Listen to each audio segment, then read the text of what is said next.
नमस्कार मित्रांनो, हा अविनाश शर्मा आहे आणि या सत्रात आपण SQL सर्व्हर म्हणजे काय याबद्दल चर्चा करू. त्याआधी आपण डेटाबेस म्हणजे काय याबद्दल चर्चा करू.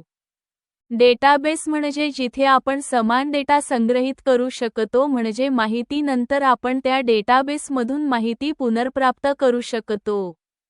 संपादित करू शकतो किंवा हटवू शकतो. RDBMS relational database management RDBMS मधील सिस्टम आपण मल्टिपल डेटाबेस ऑब्जेक्टमधील संबंध तयार करू शकतो आणि त्या संबंधात आपण डेटा ॲक्सेस करू शकतो आणि आपण डेटाबेसमधून डेटा पुनर्प्राप्त करू शकतो. SQL सर्व्हर RDBMS आहे आणि तो RDBMS SQL सर्व्हर मायक्रोसॉफ्टने विकसित केला आहे जो वातावरणात काम करतो. विंडो आणि लाइनक्स SQL सर्व्हर ANSI-ला समर्थन देतो म्हणजे अमेरिकन नॅशनल स्टँडर्ड इन्स्टिट्यूट.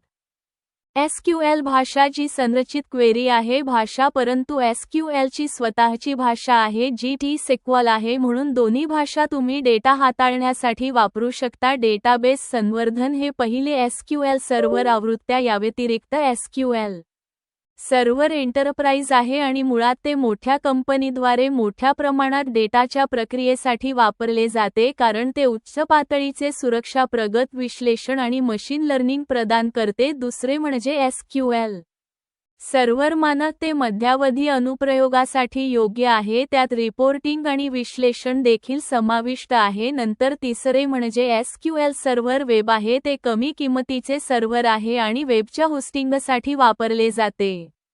पुढील एक SQL सर्व्हर डेव्हलपर आहे ते बाह्य आवृत्तीसारखेच आहे परंतु मर्यादित वैशिष्ट्यासह आणि तुम्ही उत्पादन वातावरणात हे विकास सर्व्हर वापरू शकत नाही. मग शेवटी एक्सप्रेस आवृत्ती तुम्ही मर्यादित वैशिष्ट्यासह SQL सर्व्हर घटक पहिला घटक म्हणजे डेटाबेस इंजिन ही डेटा आवृत्ती डेटाबेस ऑब्जेक्ट माहिती संग्रहित करण्यासाठी वापरली जाते जसे की तुम्ही डेटाबेस ऑब्जेक्ट तयार करता स्टोअर प्रोसिजर व्ह्यू टेबल्स आणि ते व्यवहारांचे व्यवस्थापन करण्यासाठी जबाबदार आहे. आणि पुढे SQL सर्व्हर आहे. SQL सर्व्हर हा मायक्रोसॉफ्ट SQL सर्व्हरचा एक भाग आहे जो तुम्ही सुरू करू शकता SQL सर्व्हर थांबवू शकता. पुढील SQL सर्व्हर एजंट आहे म्हणून हा SQL एजंट नोकरीच्या वेळापत्रकाबद्दल माहिती संग्रहित करतो. याचा अर्थ असा की जेव्हा तुम्ही नोकरी तयार करता तेव्हा ती माहिती SQL सर्व्हर एजंट आणि SQL सर्व्हर एजंट